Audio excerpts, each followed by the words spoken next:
Hey, it's Mark Ferguson with Invest for More, and we're inside the rental unit that we were about to do an eviction on, and as you can see, it is mostly vacant.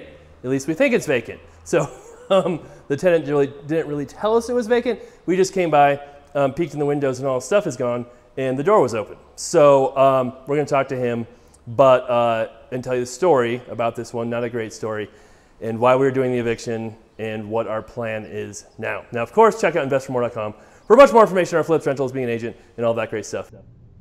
All right, so this is when we first bought the property. We did talk to the tenant after I shot this video, and he said he was out. So on the eviction notice, it had given him a time. He had to pay his rent, or else the eviction would proceed. And so I guess he thought that meant he had to be out by that date. But he never told us he was out or gave us any keys or anything. He just left the doors open, so that's good. So this is what it looked like when we first bought it, and as you can see, it looks almost the same, but it smelled a lot better because, as you can see in the video I'm about to show you, why it doesn't smell very good. There's lots of signs of that, and it was cleaner than he left it as well. So I think we are going to proceed with trying to pursue a judgment against him. We just talked to our lawyers about that, and we are going to do that. And it is good he's out. That makes it a little less hassle for us, but still just such a pain on this property, as you can see from our upcoming commentary.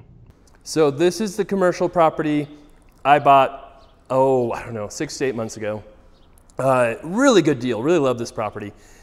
And it's commercial and residential. So what that means is you can work here, you can also live here. The same for the front and the back. There's 3 units in this property. And in the front, you have to work there. You can't just live there. But in this unit, you can live here or work here or do both. And so we leased this property for $1,500 a month to a real estate broker. And things seemed to go well. He paid his rent for a month. And that was it. Literally paid his rent for 1 month. And then he didn't pay again. And he had so many excuses. Crazy amounts of excuses. His bank draft wasn't set up right first, and then he figured out his bank account had gotten hacked, and then he figured out that, or he had 3 closings coming up and would pay me the next week. All of them got delayed. That happened for 6 weeks, and he's going to sell his car, but the buyer backed out just over and over and over again. He literally did not pay any rent for 3 months, so we did the eviction. Now, I hate to do evictions, don't like it, but there's reasons to do evictions in some cases and not do evictions in other cases. So he owes us after you think about late fees, and although I don't know if we can pay late fees right now, I'll have to check on that with the commercial thing. But attorney's fees we can charge onto there, all the rent he hasn't paid. He owes us $5,000 to $6,000 now probably. So we could just, cancel the eviction, not do anything, and go on with our lives. Or we can continue with the eviction and file for a judgment and get a judgment for the money that he owes us. Now, normally, if it's a house, a family, they're not paying rent, right? Your chances of getting a judgment against them are usually pretty slim. It's possible, but pretty slim.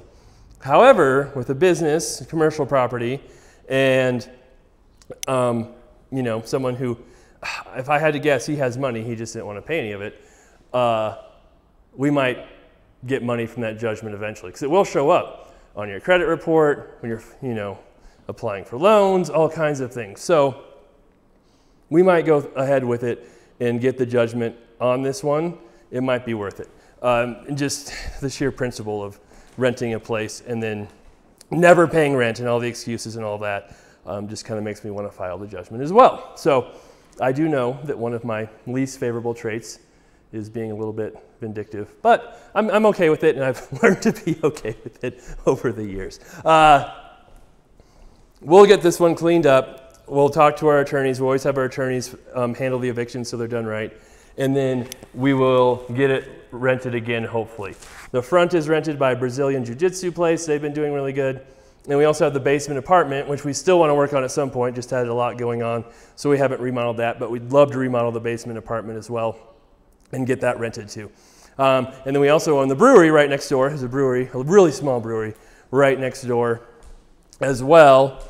And so we bought all of these together for, I think it's $450,000, and brewery pays $1,400 a month. And with all three of these units rented eventually, like this property could bring in $6,000 a month total, which would make it an $800,000, $900,000 property.